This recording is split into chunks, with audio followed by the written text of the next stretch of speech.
All right, welcome. So I've made 3 separate videos for these generators. This particular video is about this one, the Honda EU2000i. All right, so we'll just get right into it here. It's the Honda EU2000i. We're going to change the oil, the spark plug, check the air filter, and check the spark arrestor. Clean that out as well. I'll show you where all those things are, how to get to them, and what I'm doing here, and what I'm using for oil and spark plug and why. And then I'll also talk a little bit about storage. In fact, I'll just cover the storage right now. Anytime I am filling something up from a gas can, you know, whether it be a generator, ATV, lawnmower, snowmobile, snow machine, snow blower, any of that stuff, chainsaws, anytime I put gas in a can, I just automatically put stabilizer in it for a few reasons. You know, one, if I can't get back to the equipment for one reason or another, logistics, become incapacitated, I don't know. and I didn't have the opportunity to run it dry of fuel, which is my preference, to run it dry of fuel. But even if that's the plan and that happens, I still run stabilizer through there. That way, it's never failed me. I come back in the spring and it's ready to go. You know, even if there's a little fuel left in the cup of your carburetor or something, the chances of it gelling up and causing you issues is pretty much eliminated at that point. Not saying it can't happen and that you're never going to have fuel problems, but I so far have not when I do that. So it's just my habit. When I fill a gas can, I put the appropriate amount of stabilizer in there, and whatever brand you are, you know, like and are loyal to.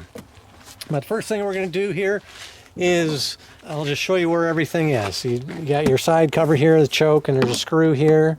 We'll take that screw out, remove this panel, and then inside there you've got your oil fill and drain. And let's see here, air filter is under here. I'll expose that. I'll check that real quick. You know, you can just replace it is the easy way out, or, you know, this is pretty darn clean. I don't run my generators in dusty environments, and, you know, I know this thing looks dirty on the outside, but it's got a lot of hours on it. It's been well maintained, and it's been all over Alaska. I mean, from the top to the bottom, and riding on trailers and in the back of my motorhome, and it served me well. So. But if your air filter is dirty, one of the things that's commonly recommended is just washing it out with warm soap and water. You know, wringing it out like a sponge until there's no more suds coming out of it, and it's relatively clean. And then people typically treat them with a little bit of oil as well. And some people just use motor oil. I don't know that that's a real particular thing. You can dig deeper into that if you're concerned about it, but the main goal is to make it kind of sticky with some oil, and that way if there's any larger particulates that could work their way through, it'll inhibit that from happening. You know, they'll just stick to the oil instead. Anyway, so you just pull that out, look it over, you know, just make sure everything looks good inside. It's spotless in there. I mean, it's spectacular. And I'll be honest with you, that's my original. And this generator's got a lot of hours on it. I don't have an hour meter on it, but I believe there's a light on the side here that each time it blinks is 100 hours, and I think it kind of maxes out at 600 with the blinks, if I'm not mistaken. Don't hold me to that, but mine exceeded that a couple years ago. So, and I use the heck out of this thing. I've been very fortunate with it. Let's see, what else? So the air filter we've covered. We'll get to changing the oil. On this side, you have a spark arrestor, which can be a little bit challenging to get. I've kind of taken the liberty of removing some of the screws already, just so you wouldn't have to endure that. But you got your muffler here, and then you got, these are, what were they, 10 millimeter? Yeah, 10 millimeter screws on mine anyways. You know how that goes. New years, new revisions, all these things. New engineer came in and thought it'd be better with a 9 millimeter or something, I don't know. So that comes off, that is off. Then inside here, you have your spark arrestor, which is just a screen. You know, and I've kind of cleaned mine out pretty good already. Give it a couple more taps. You just mainly want to inhibit the flow, because, you know, that causes back pressure on the motor, and bang that out a little bit, make sure there's nothing in there. I blow it out with a compressor as well. Like I said, I've already addressed mine, so I'm just demonstrating for you at this point. You know, and then that goes back on, and you're done with that. And that's always good. You know, replacing it is not a bad idea either. If you get your hands on one, if you don't feel you can sufficiently clean it. You know, you could dip it in some gas or solvent and blow it out and make sure that it's, you know, everything's cleaned up and evaporated really good, of course. I'm just going to tighten these down real quick because then I don't have to go back to this. Just be done with it. This is all stuff's pretty quick, but if you don't know, you know, it's hard to do it when you don't know where to start. Most people can figure it out, but if it's something that you're just not doing on a regular basis, you know, this kind of stuff, you shouldn't be too intimidated by it. It's not rocket science, as they say. Rocket surgery, brain science. All right, so that's done. I'll put the other cover back on when we're done with that, or when we're done with everything else. Let's see here. And then the last thing is the spark plug, and that's up in here. Pull that, swap out your plug, and I'll do that for you. But first, we're going to do the oil. I always do the spark plug last. I don't know if there's nobody's ever told me that. I don't know if there's any real logic to it other than in my brain. I'm thinking that I'm tipping when I'm draining the oil out and things like that, and potentially, you know, ending up with a wet spark plug. I don't know. There's probably no harm, but that's just how my brain has worked for a long time on that particular topic. This, I had learned in the not too distant past about inline fuel filters. That's these things. They're like a stick that actually go in a fuel line. And I learned about them rebuilding a lawnmower that I had, a push mower. It was a Honda, and it had one of those in it. So I picked some of these up and thinking, oh, I wonder if my generator has that, and I've never known it.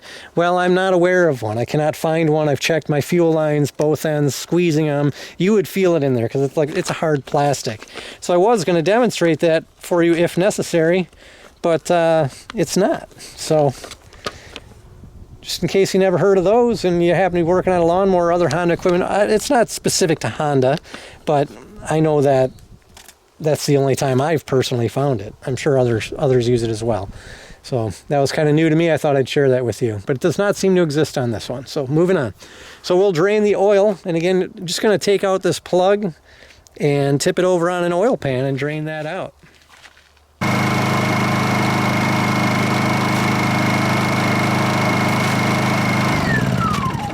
All right, so I ran it for a minute or so just to get the oil going. I'm tilting it backwards, tilting it back, taking the plug out.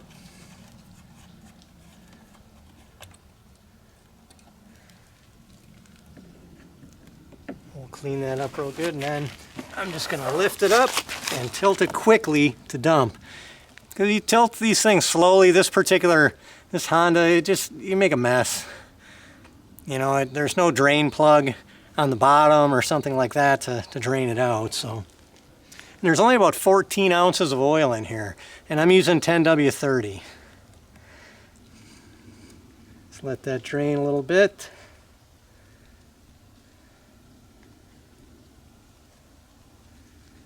(10W30) full synthetic is what I pretty much always use in my, well, anything really. I was going to say all my small engine stuff, but I don't limit it to just that. My trucks, ATV, anything. Just brainwashed from years ago, seeing that commercial, the Mobil 1 commercial, where they drained synthetic out and regular oil out, and the synthetic engine just ran for a long time with no oil. Brainwashing marketing worked on me with that. It really stuck with me. I mean, there's other proof since then, but that certainly had an impact on me when I was young. All right, I could sit here and let it drip, drip, drip, but you can see even doing that, it makes a little bit of a mess. So we'll clean that up, and we'll get it back up on the tailgate. All right, so I know from having done this particular generator many times over the years, it takes, I believe, about 14 ounces of oil. I use 10W30 full synthetic. I'll fill up a measuring cup, plastic, for mixing oil and gas, etc. And I don't have that handy with me where I am at the moment. So I'm just going to fill it up appropriately so you'll see the oil come just to the bottom of the threads there, and then you're good. So I'll kind of estimate here and hopefully not go over. Kind of easy to do. And I find that if I tip it back also, it tends to go in a little better. You know, it's not going to trickle out of the funnel and spill and make a big mess on the inside. And then when I think I'm getting roughly where I want to be, then I'll tilt it back and I'll trickle it down. And believe it or not, I threw a level on my tailgate and it is level, so I know I'm not sitting at some funky angle here.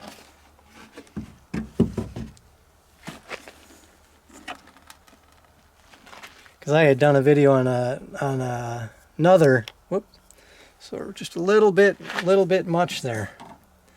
And I'm going to get some paper towels here. I'm going to tilt it back to not spill too much, and I'm going to dump a little back out. Not a crisis. We'll deal with that here. All right, so I dumped a little bit out. Not my preferred method, but what we had to do this time around because of where I am and what I have available. Normally I like to just suck a little bit out of there with a syringe or something like that, but some tubing. I don't know if you can see, I'll try to get it in there, but the oil is, you know, just kind of right to the bottom edge of the start of the threads, and that's where you want to be. And I'll run it a little bit, of course, and check it, and then after I use it next time I'll check it again as well and top it off if necessary. It's usually pretty consistent though. Anytime I fill it right to that, I'm usually good to go. I can't think of a time I've ever had to add any. So we'll jump over to the spark plug here, I guess, then. Let me put my plug back in here so I don't spill oil. You know, getting ahead of myself. You know, in this, I just did a Yamaha generator just before this one, and it had this nice little funnel thing that you pop out of the bottom, and it snaps over the fill plug, and it's similar to this being built in, but I still always make quite a mess when I dump the oil out of here or refilling it, and that Honda design is kind of slick. It's a very similar concept, it's just there's gaps and it trickles over the edge, whereas the rubber funnel on the Honda clears all of this. And yeah, I got a drop or so, but I feel like this one always makes a mess down inside and it leaks down around the foot, and anyways, it's not a perfect science. But so we got the oil level good, we checked the air filter, we did the spark arrestor. The only thing left is the spark plug, so we'll do that. All right, so spark plug underneath this cover. Can be a little stubborn to get sometimes. Came right open before, and now I think my hands are all oily. So I'm using this says Honda Genuine Parts, but it's an NGK, and it's a CR5 HSB, and I bought a whole bunch of them, and I checked them and checked the gap and everything when I first got them. I apologize, I can't rattle off what that should be off the top of my head. And I change these about every 100 hours, give or take, sometimes more often. And this particular generator does seem to get a little finicky around 100 hours if I haven't changed it. I mean, sometimes it won't even start, or it'll sputter out. I put a new plug in and it fires right up and off and running again. So anybody that doesn't believe that simple thing can fix it, let me give you a testimonial. It definitely can and will. So I always do this at the end of the season. That way in the spring I'm just good to go. You know, I don't have to question or wonder how long it's been. Do I need to do it? Am I way overdue? Anything like that. It's just, I'm fresh in the spring. I may use a little between now and then, but you know, use it most of the spring, summer, into the fall, and then change it again. And a lot of times I'm probably premature with that, but it's all right. So most spark plugs have kind of a crush washer on them, and you can get it kind of hand tight. This isn't a plug, a spark plug socket, and my thing is hitting the head of the plug there. Now it'll go on a little more. So I get them about hand tight, and then once you feel it contact that washer, I give it about another quarter to a half at the most turn. You'll kind of, some of them, like I said, have a crush washer on it, and you'll feel it crush, and then it gets real hard. And don't over tighten it, because you don't want to crack the plug, and worse, you don't want to strip out the threads in there. When you put your wire back on, you should feel it click. And these have a pretty good guide that'll guide you right in, right where you need to be. So we got a new plug, we got new oil, cleaned the air filter, or checked it. Would have cleaned it if necessary. Cleaned out spark arrestor, should be good to go. So I'm just gonna pop the covers back on this thing and then we'll fire it up. Okay, so you got your your side panel here where your oil plug is and air filter. That's just one screw. Make sure you line it up on the bottom there. Then your spark arrestor, muffler setup. You got 4 screws here. I'll just put these top 2 in for now, and then we'll, be good to fire it up. Spark plug caps on there. All right, so turn it on. Little choke. Make sure your gas breather valve is open to on. And I want to see if I can demonstrate something for you about, I was talking earlier about the light flashing and that it's supposed to equate to 100 hours of use. I'll restart it and show you that. Hopefully it won't make me look like a fool. Okay, just watch this light here. I believe it's this one green, and each time it flashes, that's supposed to be, I'm led to believe, red somewhere at some point.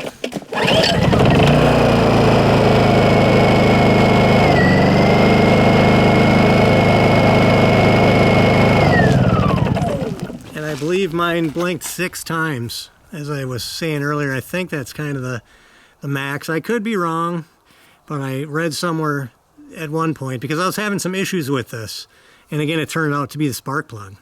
And I stumbled upon that each blink is 100 hours. And I don't know if that's to help you keep track of maintenance or just the life of the machine or what. I never dove any deeper into it, but I've certainly run it several 100 hours past that 6 blinks, and it seems to have maxed out at 6. And like I said, I think I saw that somewhere. So okay, so that's that in a nutshell. Hopefully that's helpful. Lots of other videos on the channel. Browse a little bit, check it out. Just to recap on this, we did the oil change, checked the air filter, didn't need to be cleaned, but discussed how to clean that. Spark arrestor, how to get at that, clean that out and or replace, and spark plug. So I think that about covered. Oh, and storage, of course. Always a good idea. I, again, use either run it dry or fuel with fuel stabilizer in it, and I sometimes do both, but at minimum I use fuel stabilizer in all my small engines, and even like my motorhome and stuff for the winter I put it in there as well. And that's it. Hopefully you found this helpful, and on to the next one. See you there. Thanks.